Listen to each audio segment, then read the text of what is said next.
di masjid ini. Tentu harapan kita semua, mudah-mudahan ibadah Jumat kita pada siang ini menjadi ibadah salat Jumat yang terbaik dari ibadah-ibadah salat Jumat yang telah kita lakukan.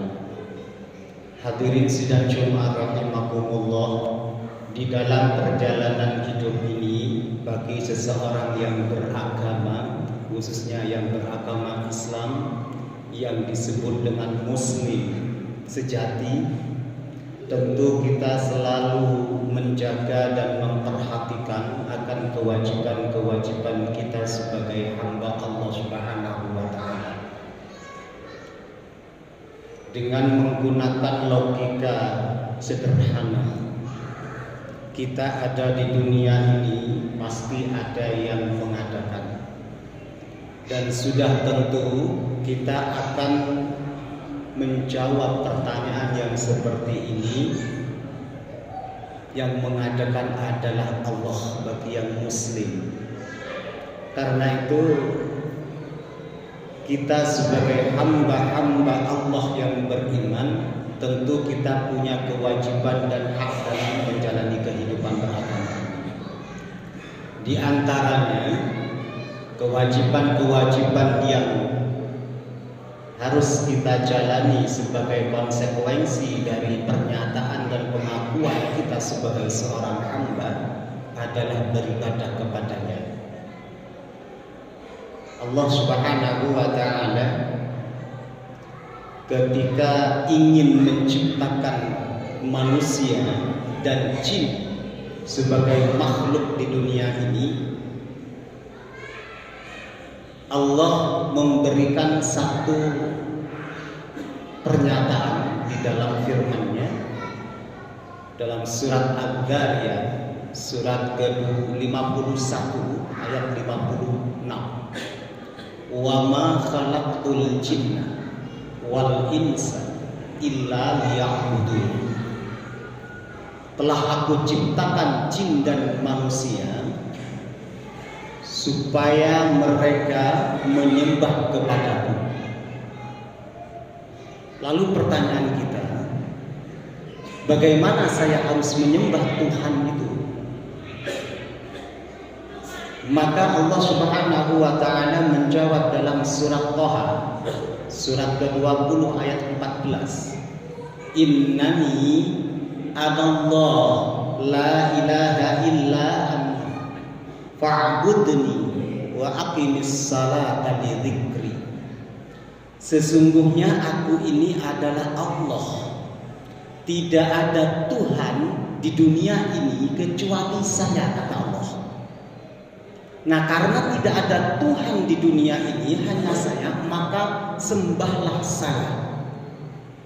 Bagaimana cara kita menyembah kepada Allah? Wa aqimis salata li dzikri. Dirikan salat untuk mengingat aku. Ini pernyataan Allah di dalam surat Thaha ayat 14. Nah, karena itu kita sudah sama-sama tahu bahwa kewajiban kita sebagai seorang hamba minimal ada 5 waktu salat yang kita lakukan dalam kehidupan ini. Nah, pertanyaannya, sudah berapa puluh tahun kita melakukan salat 5 waktu itu? Dan apa yang kita peroleh dari ibadah salat itu? Karena itu Allah Subhanahu wa Ta'ala berjanji kepada hamba-hambanya yang menjaga salat 5 waktu. Ada satu riwayat, yaitu dari Ubaidillah,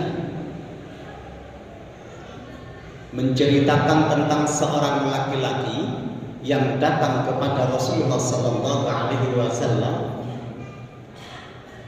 Kata Ubaidillah, laki-laki itu mendekat kepada Rasulullah dan bertanya sesuatu yang saya tidak mendengar. Laki-laki itu bertanya tentang apa? Karena suaranya tidak begitu jelas. Nah, ternyata yang ditanyakan itu adalah kewajiban sebagai orang Islam. Maka Nabi menjawab, sholat 5 waktu sehari semalam. Maka laki-laki itu kembali bertanya, adakah kewajiban lain ya Rasul selain sholat 5 waktu sehari semalam? Apa jawabnya Rasul? La, tidak ada. Illa antatawwa, kecuali engkau ingin bertatawwu. Apa bertatawwu itu? Ingin menambah salat sunnah di luar 5 waktu itu. Dari kisah ini bisa kita pahami bahwa salat 5 waktu itu adalah kewajiban seorang hamba kepada Allah yang menciptakan kita, dan waktunya sudah ditentukan oleh Allah dan Rasulnya. Tidak bisa kita menentukan waktu sendiri. Sebagaimana kita ketahui, salat subuh di pagi hari, salat zuhur di siang hari, salat asar di waktu senja, salat maghrib di awal malam, salat isya di malam hari. 5 waktu inilah yang menjadi ketetapan Allah dan Rasulnya bagi hamba-hambanya untuk dilaksanakan. Karena itu maka hindari bahasa yang mengatakan salat 5 kali. Karena 5 kali itu bisa dilakukan dalam satu waktu 5 kali sekaligus. Tapi kalau belum masuk waktunya, kita nggak akan berani melaksanakan salat yang wajib itu. Nah, hadirin sidang Jumat rahimakumullah, mari kita evaluasi ibadah kita. Sekaligus kita perbaiki, kita jaga, dan kita istiqomahkan dengan ibadah itu. Karena jika kita mengistiqomahkan ibadah salat 5 waktu itu, dan kita memperbaiki salat-salat kita yang 5 waktu itu, maka Allah berjanji akan memberikan kehidupan yang lebih baik bagi diri kita. Allah berjanji. Maka jika kita ingin kehidupan kita lebih baik dari apa yang sudah kita jalani saat ini, maka perbaikilah salatnya, jaga salatnya, pelihara salatnya. Allah Subhanahu wa ta'ala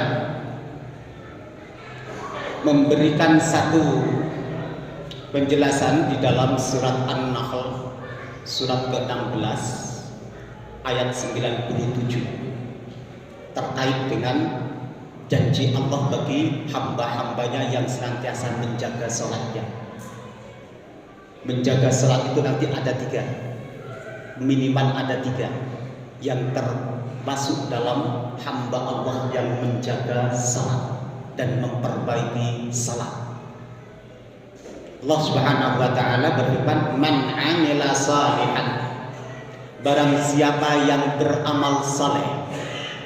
Beramal saleh itu adalah menunjukkan kebaikan-kebaikan kita, dan kebaikan itu diantaranya adalah salat.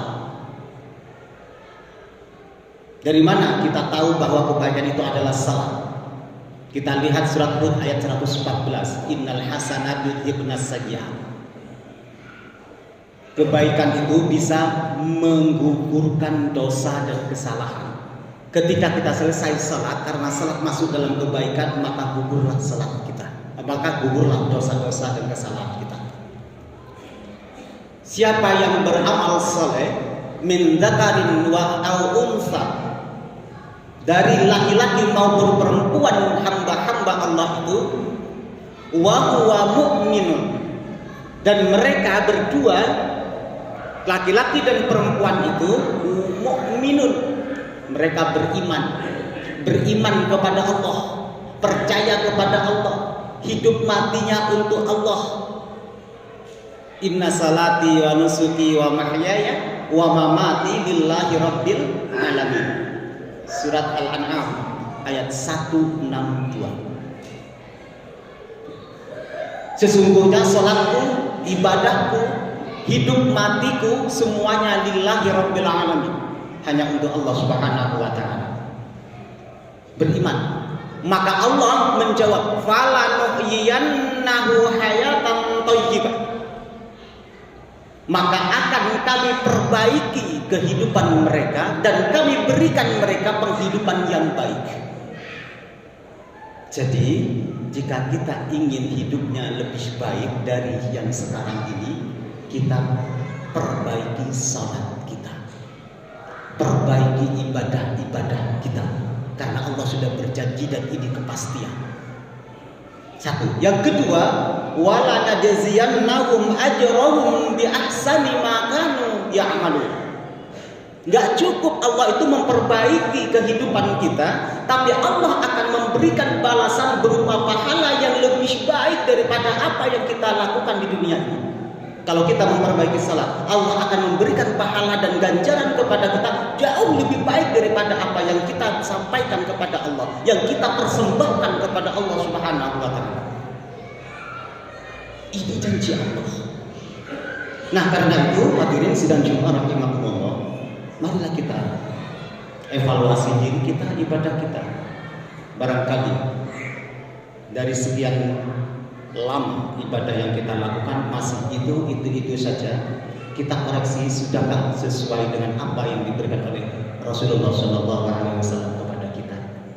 Karena itu maka 3 indikasi orang itu memperbaiki ibadahnya dalam kehidupan, khususnya adalah ibadah salat. Yang pertama, kita harus memahami syarat sahnya, syarat wajibnya, rukunnya. Itu harus kita perhatikan, karena itu adalah sumber dari sholat itu. Jika kita tidak tahu syaratnya, maka mungkin kita itu sholat tanpa wudhu.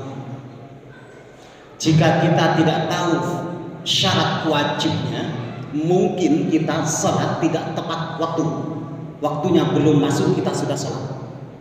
Rukun mulai dari takbiratul ihram sampai salam kita penuhi.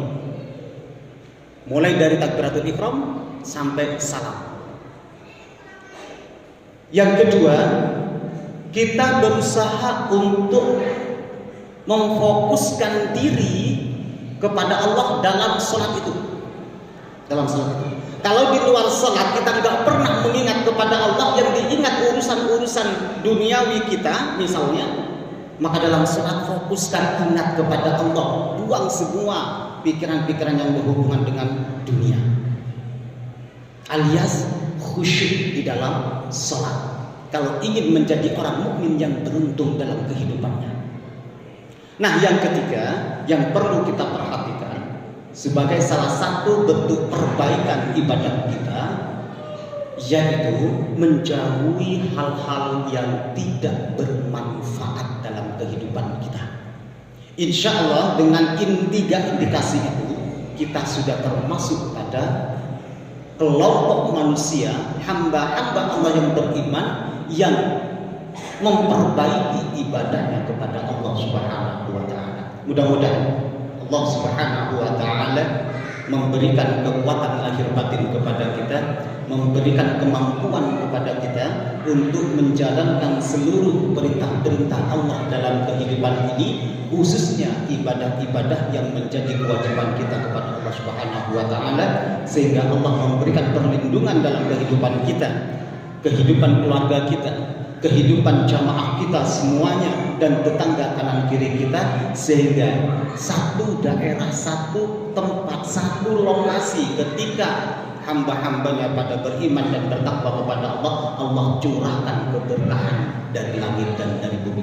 Barakallahu li wa lakum fil Qur'anil azim wa nafa'ani wa iyyakum minal ayati wa dzikril hakim wa taqabbala minna wa minkum tilawatahu innahu huwal ghafurur rahim.